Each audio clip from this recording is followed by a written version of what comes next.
حضرت مرثد بن ابی مرثد، ان کے والد کا نام بھی انہی کی کنیت پہ ابو مرثد، یہ دونوں صحابی، آپ کو پتہ یہ لمبا چوڑا واقعہ ہے۔ یہ مرثد کون ہیں؟ گناہ کی زندگی میں آلودہ ہیں، گناہ کی زندگی گزاری۔ عرب کی مشہور ایک عورت، ان کے ساتھ ان کا محبت کا معاملہ تھا۔ رسول اللہ صلی اللہ علیہ وسلم کے ہاتھ پہ بیعت کی تو پہلے کیا کرتا تھا؟ اے اللہ کے رسول، لوگوں کا گھر پھلانگتا تھا، یہ کام کرتا تھا، کیا ہمارے لیے بھی یہ کام کرے گا؟ وہ حیران رہ گئے، رسول اللہ صلی اللہ علیہ وسلم کے اوپر ایمان لے کے آیا ہوں، کیا رسول اللہ مجھے دوبارہ نقب زنی کا کہیں گے؟ پھر بات کو واضح کیا، ہاں تو مسلمان قیدیوں کو چھڑوا کے مکہ سے لے کے آئے گا؟ آؤں گا۔ اے اللہ کے رسول، ساری زندگی لوگوں کے گھر نقب زنی کی ہے، اب اسلام کی خدمت کروں گا۔ مرثد مکہ میں جاتے ہیں، اسی عورت کے گھر کے پاس سے گزرتے ہیں، عورت مرثد کی چال ڈھال کو پہچانتی ہے، مرثد عورت کی خوشبو کو پہچانتے ہیں، عورت برائی کی دعوت دیتی ہے۔ یہ مرثد جو چند دن پہلے مسلمان ہوئے ہیں، آج عورت برائی کی دعوت دے رہی ہے، وہی عورت ہے، وہی مرثد ہیں، لیکن صرف ایمان کا فرق آ گیا ہے۔ عورت نے کہا آ جائیے، شاباشی کریں۔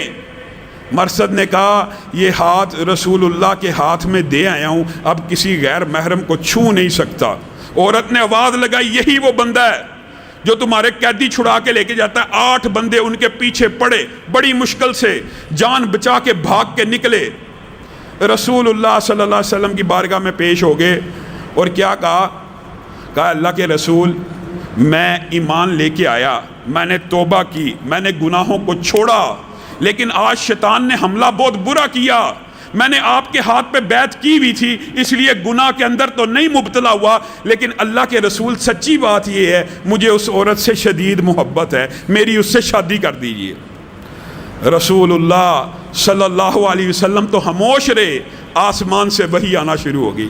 یہ مرثد جو تھوڑے دن پہلے گناہگار تھا، توبہ کی، ایمان کو قبول کیا، آج جب تک قرآن کا ایک قاری بھی زندہ ہے، مرثد کا نام زندہ رہے گا۔ الزانی لا ینکح الا الزانیہ، مرثد کے لیے اللہ نے آسمان سے عرش کی بلندیوں سے آیت نازل کی، اے مرثد، جو زانیہ ہوتی ہے نا اس کی شادی زانی سے ہونی چاہیے، تو ایمان لے کے آگے ہے، اب تیرا نکاح مومنہ سے ہوگا، کسی زانیہ سے نہیں ہوگا۔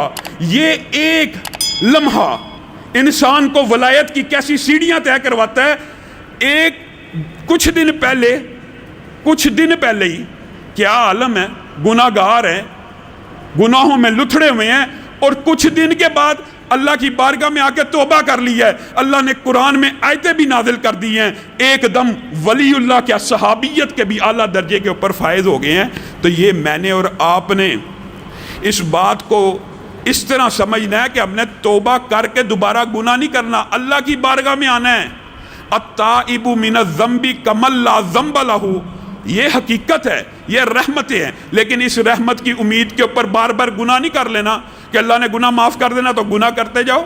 التائب من الذنب کمن لا ذنب لہ، جو بندہ ایک مرتبہ توبہ کر لیتا ہے نا، وہ ایسے ہی ہو جاتا ہے جیسے آج ماں کے پیٹ سے پیدا ہوا، گویا اس کے نامہ اعمال میں کبھی گناہ لکھا ہی نہیں تھا گیا، وہ مٹ گیا، نیکیوں سے بدل گیا۔ اور کب تک؟ یہ اللہ تعالیٰ نے موقع کب تک دی ہے۔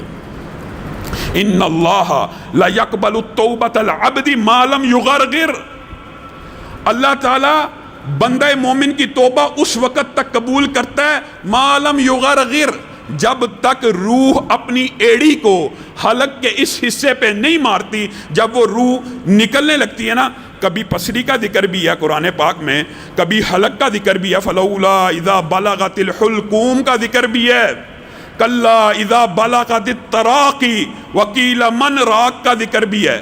روح نکلتی ہے، قدموں کی طرف سے نکلنا شروع ہوتی ہے، یہاں پہ بھی ایڑ لگاتی ہے، حلق کے اوپر بھی ایڑ لگاتی ہے، یہ قرآن پاک میں اس کا مفصل ذکر موجود ہے۔ لیکن جو ایڑ آخری پاؤں حلق کے نخرے کے اوپر وہ لگاتی ہے، اس وقت انسان کے حلق سے ایک آواز نکلتی ہے جس کو حدیث میں یغرغر کہا گیا، غرارہ، غرغر کی آواز آتی ہے۔ اس وقت تک بندہ مومن کی اللہ تعالیٰ توبہ قبول کرتا ہے۔ اسی وجہ سے بعض روایات کے اندر یہ بات آتی ہے کہ جس ٹائم فرعون نے پانی کی لہر میں ڈوبنے لگا نا، تو اس وقت اس کے منہ سے یہ الفاظ نکلے، میں موسیٰ اور ہارون کے رب پہ ایمان لے کے آتا ہوں۔ جبریل امین کو اللہ کی سنت تو پتہ تھی۔ جبریل امین بعض روایات کے اندر آتا ہے اس کے منہ میں مٹی ڈالنا شروع ہو گئے کہ کہیں منہ سے استغفر اللہ کے الفاظ نہ کہہ دے اور رب اس ظالم کو معاف نہ کر دے۔